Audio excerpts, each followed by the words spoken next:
사랑합니다. 3월 8일 주일 오전 예배 하나님 앞에 나아갈 때 찬양으로 함께 영광 돌리며 나아가겠습니다.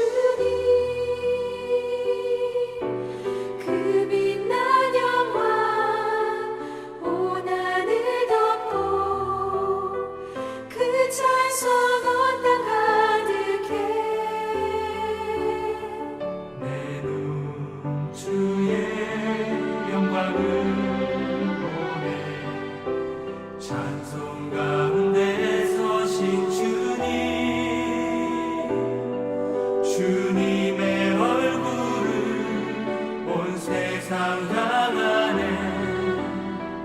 권능의 팔을 드셨네. 주의 영광 이곳에 가득해. 우린 선의 주님과 함께 찬양하며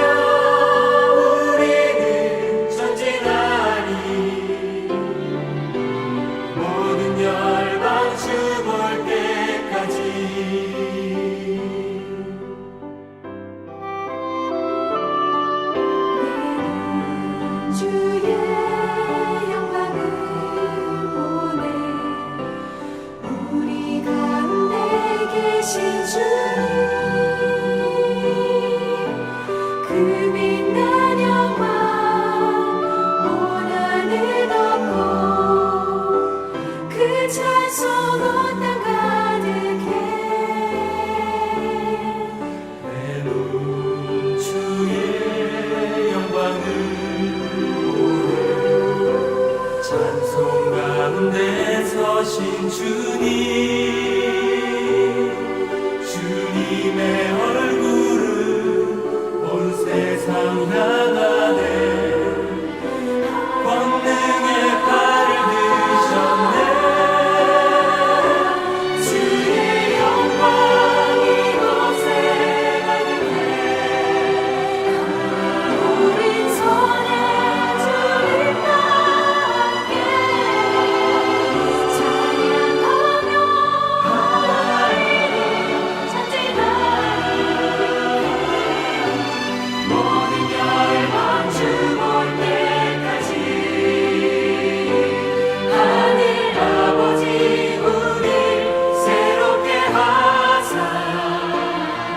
열방층에서 주를 섬기게 하소서.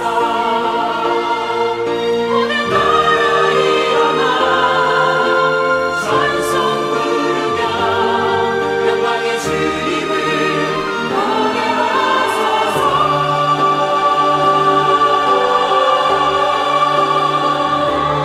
주의 영광 이곳에 가득해.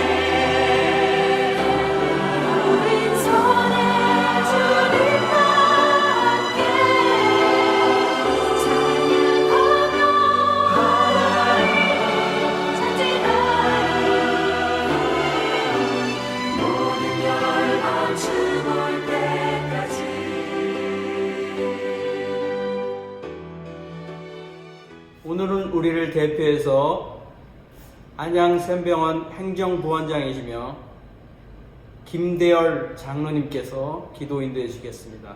다 같이 기도하시겠습니다. 하늘에 계신 아버지, 오늘 거룩한 주일을 허락해 주셔서 감사드립니다. 중국에서 시작된 코로나19 감염병으로 세계와 온 나라가 참으로 암울하고 괴로운 고통 중에 있습니다. 주님 긍휼을 베푸셔서 이 환란이 하루빨리 안정되어 평온한 일상을 회복할 수 있도록 역사하여 주시기를 간절히 기도드립니다. 하늘아버지, 주님께서 우리를 먼저 사랑하셔서 이 땅에 지금까지 인류를 번성케 하시고 찬란한 문명을 이루어 살아오게 하셨습니다. 하지만 우리들은 주님이 원하시는 방향에서 벗어나 죄를 범하면서 살아온 것도 사실임을 고백합니다. 이스라엘 민족을 통해서 보여주신 주님의 역사하심을 잘 알고 있습니다. 창조주 하나님을 멀리하고 우상을 숭배한 이스라엘 민족은 주변 강대국에 멸망당하여 포로가 되기도 하였고 민족이 뿔뿔이 흩어져서 살아내어야 했던 시기도 있었습니다. 주님이 택한 백성이라 주님은 그냥 두시지 않았음을 깨닫습니다. 이 시대에도 우상이 너무 난무합니다. 인간들은 창조주 하나님의 창조 질서를 무너뜨리고 하나님이 없다는 것을 증명하려고 온갖 죄악을 저지르고 있습니다. 생명 질서를 완전히 거슬러 이 땅을 어지럽게 하고 있습니다. 뿐만 아니라 물질이 우상이 된 지가 오래입니다. 쾌락이 우상이 된 지도 오래되었습니다. 주님, 인류가 이런 죄악에서 벗어나게 역사하여 주시옵소서. 하나님 아버지, 이 시간 회개합니다. 주님이 사랑하심을 우리가 잊지 않게 하옵소서. 이 명확한 확신으로 말미암아 우리의 마음이 세상의 유혹과 영혼의 불안과 장래에 대한 걱정과 지금 이 순간 코로나19로 인한 공포와 두려움과 절망을 이겨낼 수 있게 인도하여 주시옵소서. 이러한 확신을 통해서 주님께서 내 몸과 같이 사랑하라고 하신 모든 이웃들을 향해 우리의 사랑이 신실하고 진실된 마음에서 우러나는 온전한 사랑을 실천하도록 도와주시옵소서. 효산으로 재단 생공태에 베풀어 주시는 주님의 사랑에 감사드립니다. 생명 사랑을 실천하는 공동체에 하나님의 생명수가 끊어지지 않고 영생의 샘물이 마르지 않게 하여 주시옵소서. 생명 공동체를 통해서 이 시대의 어둠을 밝히게 하시고 혼탁한 죄악의 물결 일대에 맑은 샘물 솟아내는 성령의 샘물 흐르게 하옵소서. 코로나19로 인하여 영상으로 예배드립니다. 함께 모여서 예배드리지 못하고 마음으로 주님을 찬양하고 경배하며 높여드립니다. 주님, 그럴지라도 평상시의 주일 예배보다 더 큰 은혜로 우리의 심령을 만져주시옵소서. 병든 자를 고쳐주시고 연약한 자에게 새 힘 주시기를 원하며 육신의 질병뿐만 아니라 영혼까지 치유받는 지샘병원이 될 수 있도록 은혜를 베풀어 주시옵소서. 이 시간 선포되어질 말씀이 생명수가 됨을 믿습니다. 기쁨이 충만한 시간으로 채워주실 것을 믿습니다. 우리 영혼의 햇빛 비추어 영육이 강건해지기를 원하시는 예수 그리스도의 이름으로 기도드렸습니다. 아멘.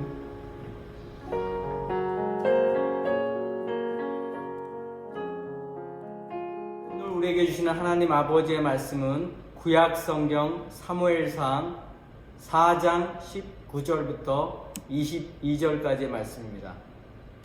구약 성경, 제가 갖고 있는 성경은 414쪽 즈음에 있습니다.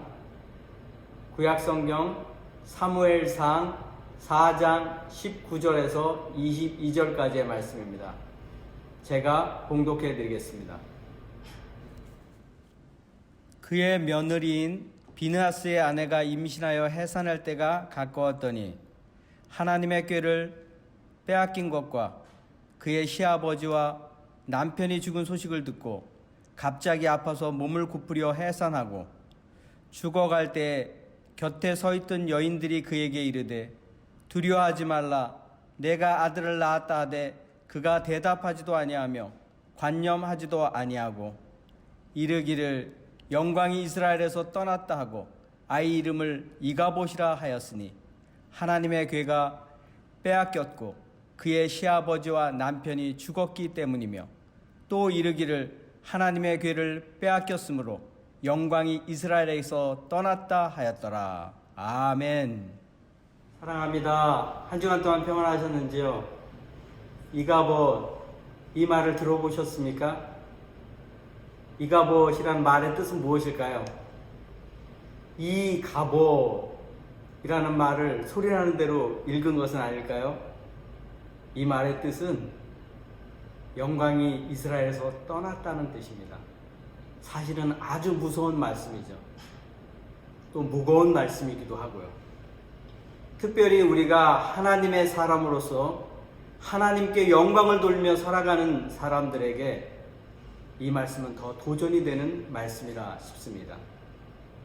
오늘 특별히 사무엘상 4장 21절에 이가봇이라는 제목으로 하나님 말씀을 나누기를 원합니다. 이가봇이라는 그 말은 사무엘상 4장 21절에 나와 있는 말인데요.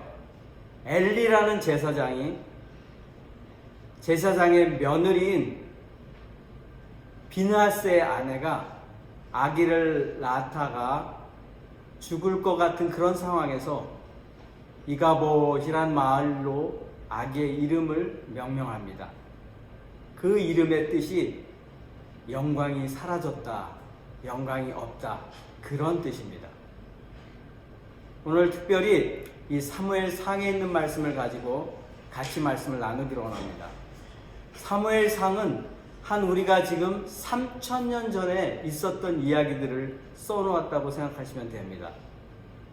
그 배경을 우리가 살펴보면 오늘 본문이 주시는 의미를 좀 더 이해할 수 있습니다. 오늘 말씀은 사무엘상 1장 1절에서 좀 더 찾아볼 수 있는데요. 그 시대의 시대상을 알 수가 있습니다. 사무엘상 1장 1절을 보면 에브라임 산지 라마다임 소빔에 에브라임 사람 엘가나라는 사람이 있었으니 그는 여로보암의 아들이요 엘류의 손자요 도우의 증손이요 습의 편손이더라. 이런 말씀이 있습니다. 그때의 시대상을 좀 알 수 있는데 이 사람은 레이지파의 사람이었다는 것입니다. 레이지파는 하나님의 성전을 돕고 제사를 돕고 하는 그런 분들로 선별된 지파이죠. 그런데 이 엘가나에게는 두 아내가 있었다고 성경은 기록하고 있습니다. 우리가 잘 아는 대로 기도의 여인 한나와 분인나가 있습니다. 한번 생각해 보십시오. 유대 민족에는 한 남자의 한 여자, 즉 일부 일처제를 성경은 말하고 있는데 이 엘가나도 레이지파인 엘가나도 아내가 둘이었다는 것이 그 당시의 시대상을 엿볼 수 있고 중원 제도가 허락되지 않았는데도 그렇게 살았던 시대상을 볼 수가 있습니다. 또 이곳에 보면은 매년 한 번씩 성읍의 실로에 올라가서 예배를 드렸다고 기록하고 있는데 사실은 그 예배는 이스라엘 백성들이 1년에 한 3번 정도는 드립니다. 명절이 큰 명절이 한 3번 있는데 그때마다 하나님께 올라가서 예배를 드렸던 것입니다.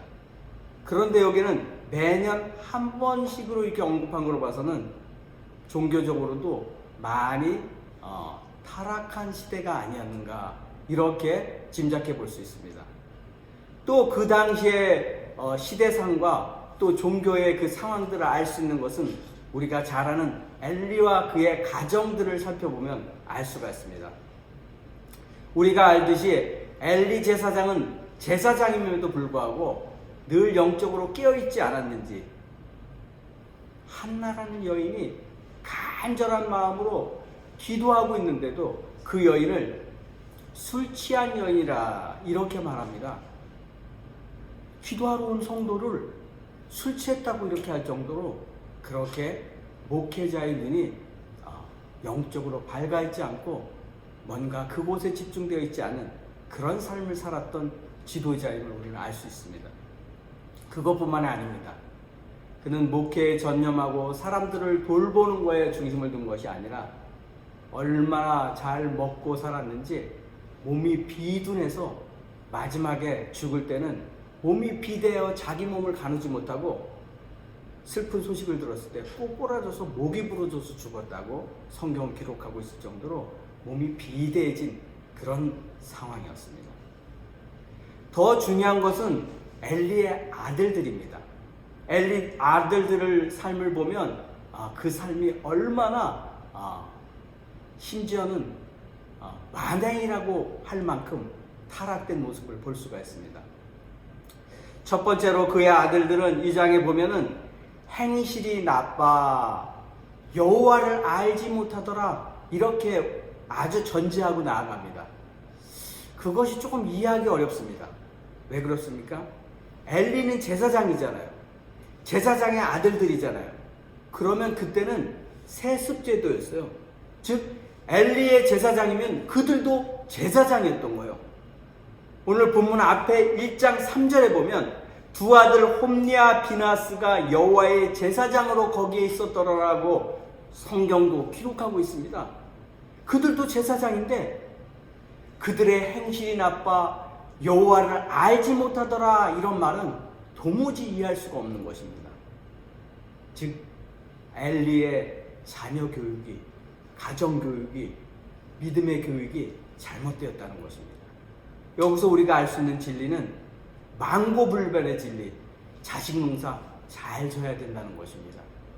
정말 어렸을 때부터 이 자녀가 하나님의 자녀가 될 수 있도록 바로 가르쳐야 된다는 겁니다. 그런데 그렇게 하지 못했다는 증거죠. 그래서 엘리의 제사장 아들들은 이렇게 하였습니다. 하나님께 백성들이 나와서 예배를 드리고 제사 드리기 위해서 고기를 바치거든요. 큰 솥 같은 데다가 삶은 고기를 바치는데 그 고기들을 그 3살 갈고리를 준비해서 그 고기들 삶은 고기만을 건지는 거예요. 하나님께 드려야 될 제물을 자기네가 먼저 고기만 싹싹 건져내고 하나님만 국물만 바치게 하는 거예요. 이런 나쁜 행위를 행하였던 것입니다. 그리고 번제를 드리잖아요. 화제, 기름을 이렇게 태워서 드리는 그 제물들은 바치기 전에 그 사람들에게 뭐라고 말을 하냐면 그 제물 잠깐만 태우기 전에 날 것으로 나에게 바쳐라 하고서 하나님께 드려야 될 그 번제물에 대한 것을 자기네들이 기난받습니다. 그래서 그 성도들이 바치지 않으려고 하면 뺏어갑니다. 이런 아주 나쁜 행위를 하였던 것이 엘리 제사장의 아들들입니다. 그런데 이것뿐만이 아닙니다. 아주 이 아들들 아주 나쁜 짓 했습니다. 성막에는 섬기는 여인들이 있었습니다. 그래서 예배를 수종 들고 또 성전을 관리하고 하는 지금의 여자 집사님들 같은 그런 역할을 하는 분들인데 그 여인들을 글쎄 겁탈하고 성추행하고 하는 일을 서슴지 않았다는 것입니다. 지금 말하면 목회자의 자녀들이 예배드리는 성도들을 그렇게 한다는 뜻입니다. 도무지 이해할 수 없죠. 이런 일을 3000년 전에 이스라엘의 그 회막에서 그런 일이 있었다는 것이에요. 얼마나 그 시대상이 암울하고 종교적으로 타락했는지 알 수가 있는 것이죠. 이런 것을 하나님 기뻐하지 않습니다. 하나님은 그들의 악행을 용서치 않습니다. 사실 그 일들을 소문으로 아버지인 엘리가 들었습니다. 그래서 그 엘리 제사장도 아들들에게 말했습니다. 야야, 너희들 소문 들으니 어찌 너희들이 하나님 앞에 그럴 수 있느냐? 그러면 안 된다, 안 된다. 말로만 하는 것입니다.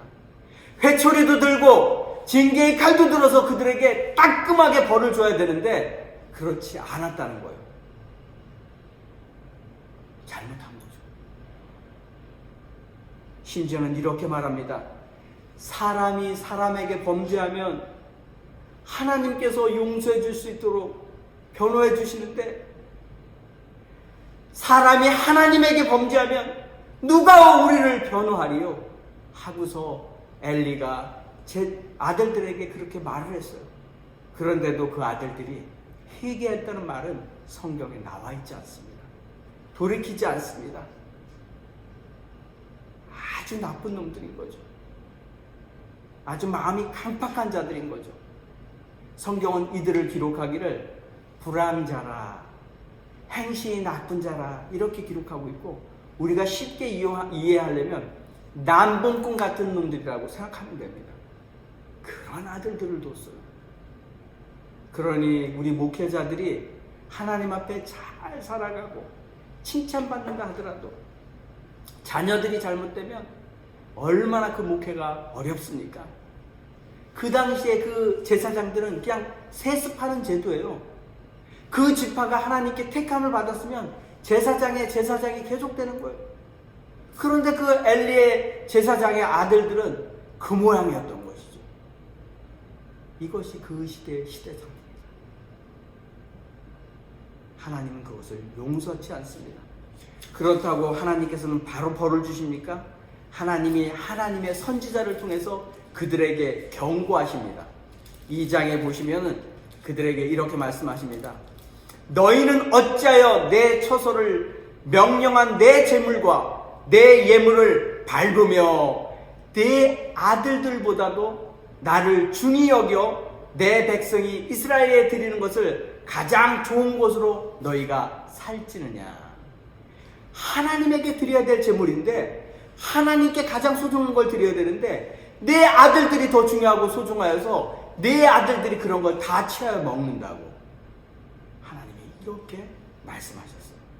그리고 뭐라고 말씀하시냐면 여호와가 말하노라 결단코 너희가 나를 존중히 여기는 자는 존중히 여기고 나를 멸시하는 자는 내가 경멸하리라 이렇게 말씀하셨는데 그 말씀대로 그들은 하나님을 존중하지 않고 소중히 여기지 않고 경멸하는 자리로 나아갔다는 거예요.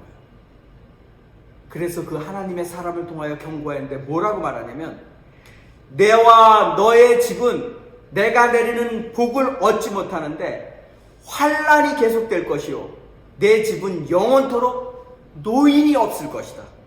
이 말이 무슨 말입니까? 출산하면은 노인이 되기도 전에 다 젊었을 때 죽는다는 얘기예요. 아주 하나님의 심판을 얘기하는 거죠. 저주를 얘기하는 거죠.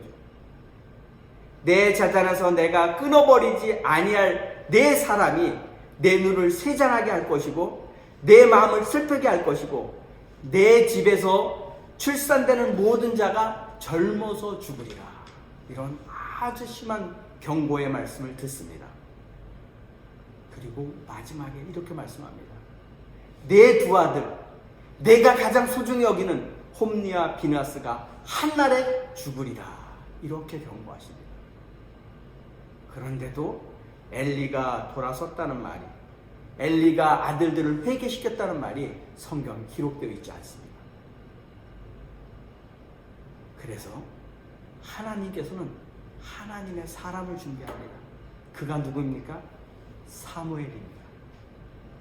사무엘은 하나님 앞에 한나가 아기를 갖지 못하는 여인이었는데 간절히 기도함으로 난 그런 기도에서 얻은 아들입니다. 그 아들이 이제 젖을 뗄 때쯤 됐을 때 예배드리러 실로에 올라갔다가 제사장에게 바치고 내려오잖아요. 예. 그래서 그 아들이 하나님의 전에서 엘리의 제사장 밑에서 그가 자라게 됩니다. 그러는 어느 날 하나님께서 사무엘을 부릅니다. 사무엘아, 사무엘아, 사무엘아, 사무엘아. 사무엘이 자다가 벌떡 일어납니다. 그래서 얼른 엘리 제사장에 달려갑니다. 제사장님 저를 부르셨나요? 나 부르지 않았는데? 그래서 또 사무엘은 이상하다 하고 가서 또 깊은 잠에 또 듭니다. 조금 있다 또 부릅니다. 사무엘아, 사무엘아. 또 부르는 거예요. 또 사무엘이 또 달려가서 주인님 부르셨습니까? 선생님 저를 부르셨습니까? 내가 안 불렀는데? 아마 엘리 제사장이 영적으로 끼어 있었다면 이 지금 부르심이 누구의 부르심인지를 금방 알아차렸을 거예요. 그런데 그는 깨닫지 못했어요. 그래서 사무엘이 또다시 달려왔을 때 이 사무엘에게 이렇게 말합니다. 이제는 네가 가서 자고 있다 하더라도 너를 이제 부르면 그 부르심에 응답해라. 예, 부르셨습니까? 제가 여기 있나이다 하고 응대를 하면 여호와 하나님께서 말씀하실 것이다 하고 가르쳐 줍니다. 정말로 사무엘이 가서 누워 있을 때 그렇게 음성이 들립니다. 사무엘아 사무엘아 하고 부르셨습니다. 그랬을 때 또 정말 사무엘은 네 제가 여기 있습니다 하고 엘리 제사장이 가르쳐 준 대로 그렇게 무릎 꿇으니 하나님이 이제 너에게 하는 말을 들으라 하면서 뭐라고 말하겠습니까? 엘리 제사장과 그 집안이 어떻게 몰락할 것임을 하나님 앞에 징계받을 것을 다 얘기해 주십니다. 너무 놀랍죠? 너무 두렵죠? 이 사실을 알고 이제 또 다시 잠이 들었는데 아침에 일어났는데 이 말씀을 제사장 엘리에게 말씀을 드려야 할지 말아야 될지 고민이 많습니다. 그런데 또 안부를 아침에 여쭙잖아요. 그런데 이 엘리 제사장이 알고 있잖아요. 어저께 밤에 여러 번 불렀을 때 이제는 너를 부르시니까 하나님이시니 그 여호와 앞에 내가 여기 있습니다 하고 대답하면 돼 가르쳐 줬잖아요. 그러니까 하나님 앞에 뭐라고 얘기했니? 하고서 또 이 엘리 제사장이 물어본 거예요. 사무엘에게. 그 사무엘이 거짓말할 수 없고 또 엘리 제사장이 솔직히 얘기하라고 말하니까 말을 다 해준 거예요. 어저께 간밤에 여호와 하나님이 저를 부르셔서 여차여차하니 이렇게 된다고 다 말씀해 주셨습니다 하고 엘리 제사장에게 다 말을 한 거예요. 한번 보십시오.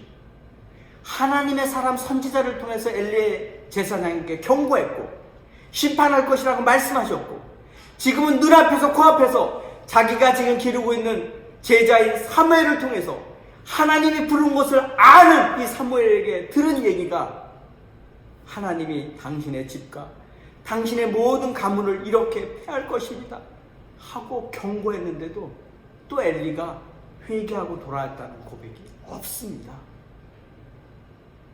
경고와 심판과 저주의 말씀이 있었는데도 불구하고 엘리는 그 자리에 그냥 머물러 있었습니다.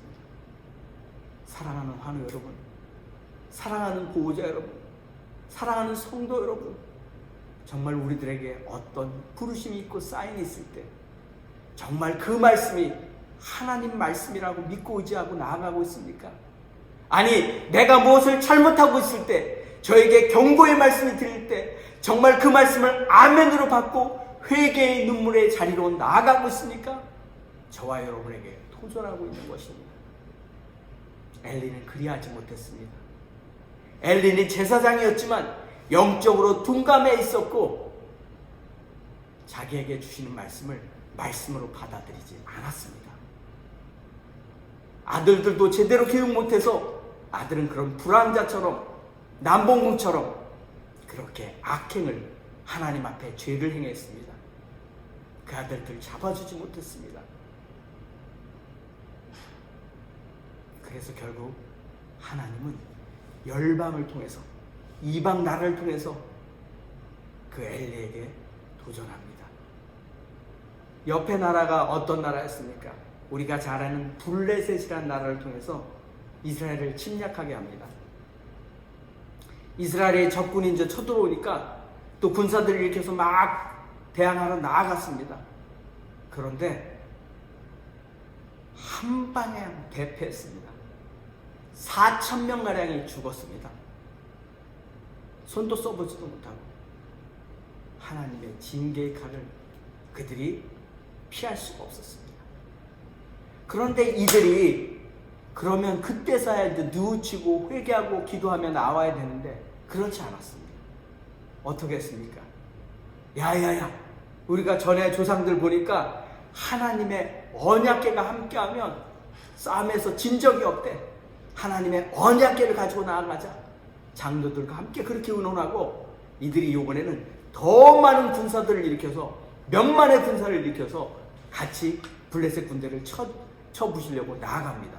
무엇을 함께 가지고? 언약궤를 가지고. 언약궤가 무엇입니까? 하나님의 임재의 상징이 있는 그런 귀한 보물입니다.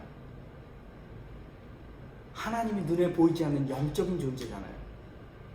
그런데 그들이 자꾸만 하나님 보여달라고 하니까 하나님의 임재의 상징의 증거로 언약궤를 그들에게 허락해 준 거예요.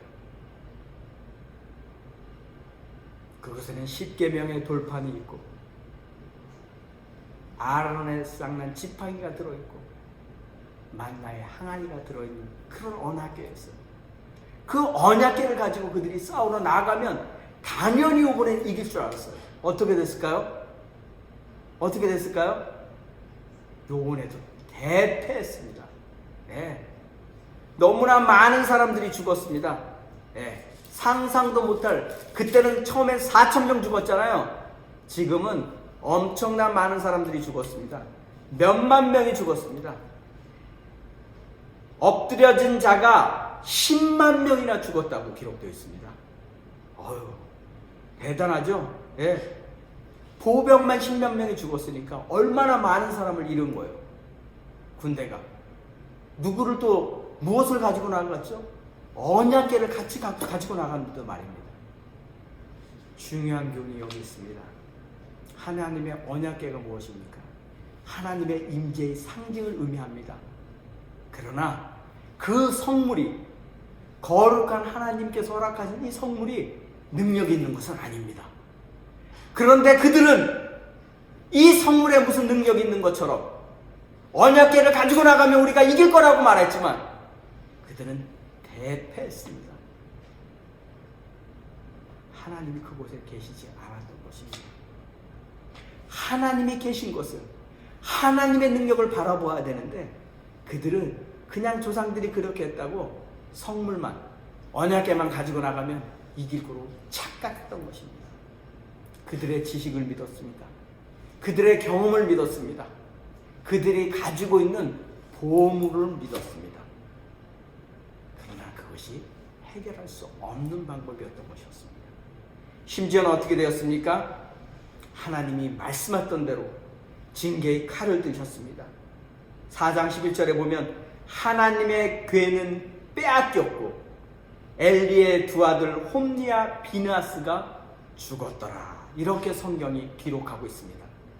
그렇습니다. 하나님 앞에서 악행을 행하고 하나님의 소중한 것을 멸시하였던 엘리의 두 아들들은 그 전장에서 죽음으로 변했습니다. 하나님이 예언했던 대로, 하나님의 사람을 통해서 경고했던 대로 그 두 아들은 한날에 죽음을 당하였습니다. 이 소식을 전장에 나갔던 돌아온 병사가 엘리 제사장에게 알린 거예요. 제사장이요, 제사장이요. 우리 모두 싸우러 나갔던 군대가 대패했습니다. 그것뿐만 아니라 당신의 두 아들 죽고 언약궤도 빼앗겼습니다 하고 그 말을 듣는 순간 아까 말씀드렸듯이 엘리 제사장은 의자에서 떨어지면서 목이 부러져 죽으니라. 몸이 비대한 까닭이니라. 자기 몸도 가누지 못할 정도로 비대해졌고 하나님의 말씀과 사역에 중심을 둔 것이 아니라 자기 몸 불리기에만 급급했던 그 엘리의 모습을 볼 수 있는 것이 몸이 비대해진 가운데 의자에서 그 소식 듣자마자 꼬꾸라졌는데 몸의 무게가 하도 크니까 목이 부러져서 죽어버렸습니다. 바로 그 다음 장면이 오늘 본문의 장면인 거예요. 엘리의 둘째 아들 비느하스의 아내가 임신하고 있었던 거예요. 이제 아기를 해산할 때쯤 됐는데 너무 난산이라 여인이 지금 죽어가게 생겼어요. 그런데 이 여인도 그 소식 들은 거예요.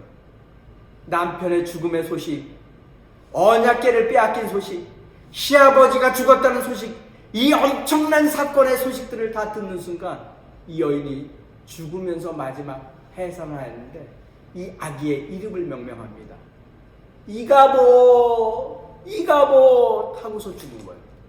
그 이가봇이 이스라엘에서 하나님의 영광이 떠났다는 뜻이에요. 얼마나 무서운 말입니까?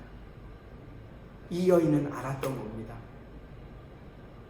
제사장의 가문의 며느리로서 이 영적인 것을 감지한 거예요. 아버지 돌아가셨지, 시아버지 돌아가셨지, 언약궤, 그 하나님의 귀한 선물인 언약궤가 빼앗겼지, 남편이 죽었지.